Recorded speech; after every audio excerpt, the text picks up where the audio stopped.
The Indian community in Uganda has asked to be recognized as a tribe, joining the more than 50 tribes in Uganda. This comes after the neighboring Kenya recognized the Indians as a tribe in their country. Our reporter Sarah Sache met with Indian leaders from the Indian Association of Uganda, and they gave reasons why they badly need to be recognized as a tribe. They live, work and do business in Uganda but are considered as foreigners. To them, Uganda is home, where many of them have been born, raised, live and will be cremated. This has been my home, Uganda, for ever since my grandfather moved here in 1820, somewhere around there. So that's yes. And I'm part of the Indian Association as well. Any community goes abroad, they would always like to form or wants to do something for that's Indian. Our culture says that if wherever you are, you should work for the betterment of that land. This is what our culture and our ancestors have taught us. We all believe in that. Many of our Ugandan families send their children out for education and they tell them not to come back. And we do the brain drain. While Indian community calls their children back either to join the business or their workforce, add on to this, and we are the ones who are stopping the brain drain. Indians want to be a tribe in Uganda so as to have identity and a right of belonging. Today, more than 25,000 Indians lives in Uganda, and many of them are from last 20 years have migrated. Few of them have come back from before 1972 era. Today, if we talk about in general, altogether as an Indian and Asian community, we are the biggest taxpayer, which contributes to this economy and growth of and development of this country. Why the tribe? It's nothing to do with land. We don't have. We actually, if this tribe issue is to be considered, we are the most Ugandan tribe which is spread all over Uganda. Starting all the way from Moroto, Karboja side, going to Kisoro, this side from Kaboka to Kaboko, from Kaboko side all the way down to Rakai. Indians were spread all over the place. In Kenya, Indians have been recognized as the 44th tribe. This means Kenyans of Indian descent are now a tribe in Kenya. Recognizing Indians as one of the Kenyan tribes came during the election campaign and is seen as a move by the incumbent, President Uhuru Kenyatta, to win their support. This we should take a leaf. We started the petition much earlier, and they overtook. Unfortunately, Kenya is always a step forward than Uganda. I really don't understand. While we conceive ideas, they conceptualize the ideas.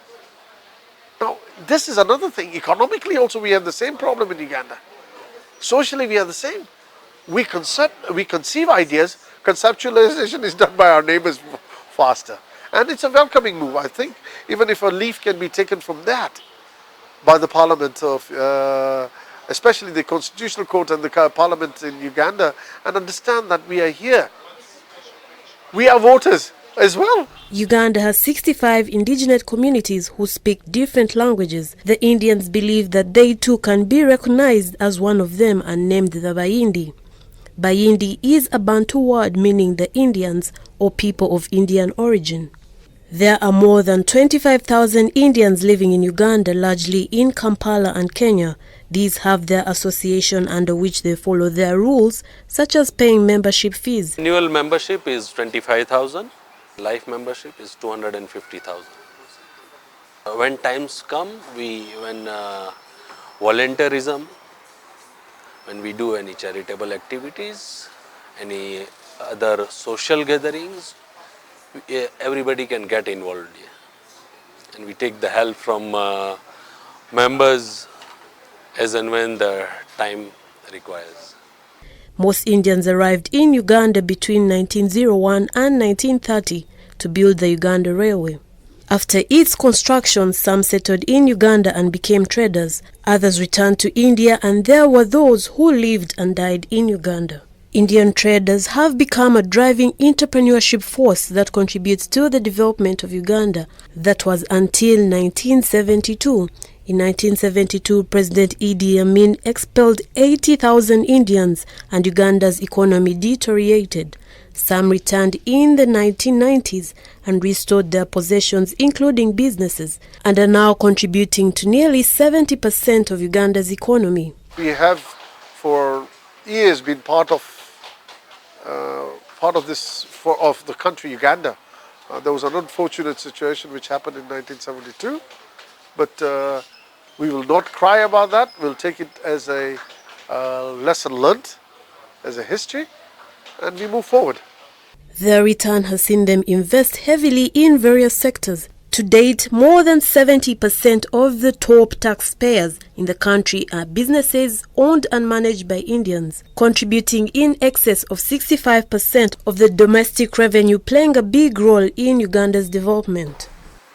Many years in Uganda, on the economic side, Indian community is in forefront in many industries, manufacturing, banking, financial, insurance sector, hospitality sector, in various sectors. Indian community plays a vital role.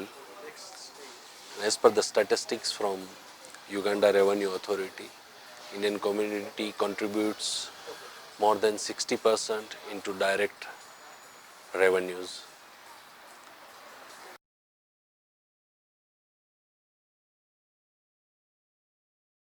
Dominating the business sector, the Indian community calls for a need to work together as Ugandans to build Uganda.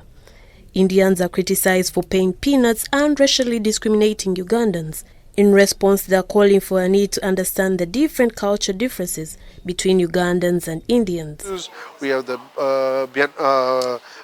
Busogas, we have the Nyankoles, Bunyoro. So those are tribes within our. So Indians have that, and our cultures are different. So we don't interfere. But as Indians today, we are Ugandans.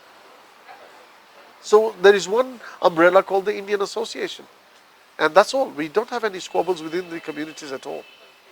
As for now, Indians can only await to see if their demand to be recognized as a tribe in Uganda will be accepted by the government and parliament. We intend to go through the Constitutional Court, and hopefully it will be presented either in the Constitution or in the Parliament, get approved, hopefully. But we have a strong case. We again reiterate that we are not here for the land purposes.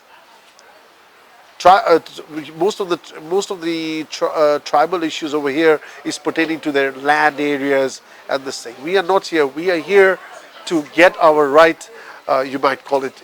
It's just a what you call a virtual tribe or something like that. Yes, but it gives us a sense of belonging to our mother country, Uganda. The Indian community in Uganda, through their association, have fronted a need to be considered as a tribe here in Uganda, something that has already been embraced by neighboring Kenya. However, there is need for the Indians in Uganda to formalize a petition that will be presented before the arms of the law. I'm Sarah Chisache for New Vision TV. Well, there you have it. Indians want to be recognized as one of the African tribes. Yeah, you heard me. So in this context here, we're going to be talking about how is that possible. Of course, we've seen it that, some of the Indians, they found themselves here in Africa during the 1901, if my history serves me right, during the Kenya-Uganda railway construction, and some of them were brought here by the British colony while as labor. And some of them, they ended up, after they finished, some of them ended up being amalgamated and maybe absorbed by the local community around, and they decided to settle. Some of them came with their families, and they decided to settle, and that's how they came about, being around. But I also see good reason as to why they need also to be strongly recognized as a Ugandan tribe, in this particular context here, placing our argument in the context that Indians have widely and also extensively contributed to the economy of Uganda. Said 70% of the total revenue, is as a result of the contributions and the participation of the Indians. Remember, these Indians are good traders, and therefore in this particular business industry they are good at that. They are skilled, in fact. I would say that yes, it's a good thing that they demand to be recognized as Africans.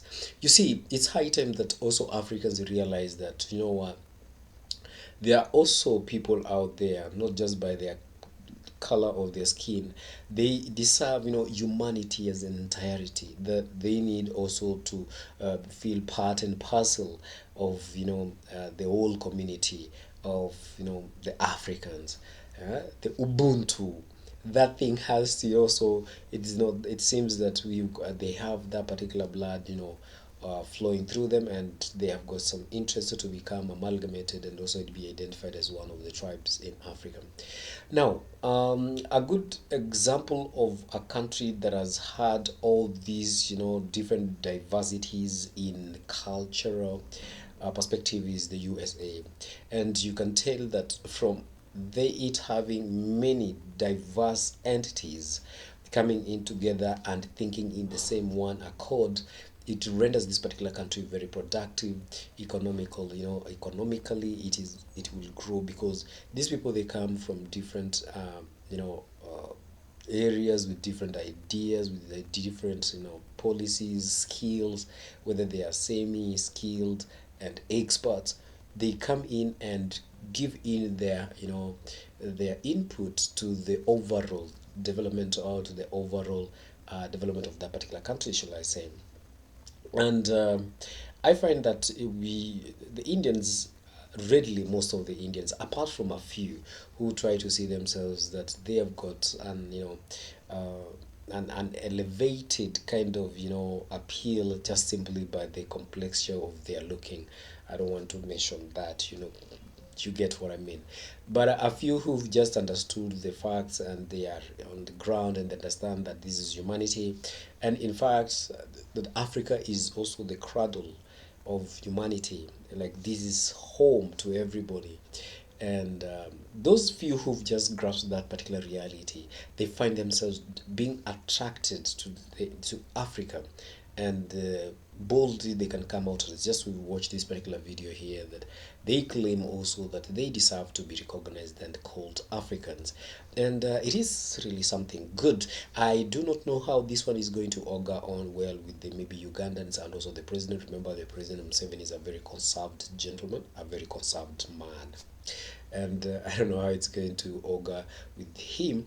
But I do believe that, you see, change is inevitable. If you cannot change will sweep around with you. Will just change you rather, and it's high time that Africa realizes, and everybody globally realizes, that we are one, and we are one African, just as the word Africa suggests, oneness. And irrespective of your color complexions, but so long as you identify that particular spirit and you know that this is the cradle, then that is it. From me, that was my humble opinion. I also do stand corrected. Do drop us your comments on the comment section. Let us know the goodness of this and where this one will take us. Stay put.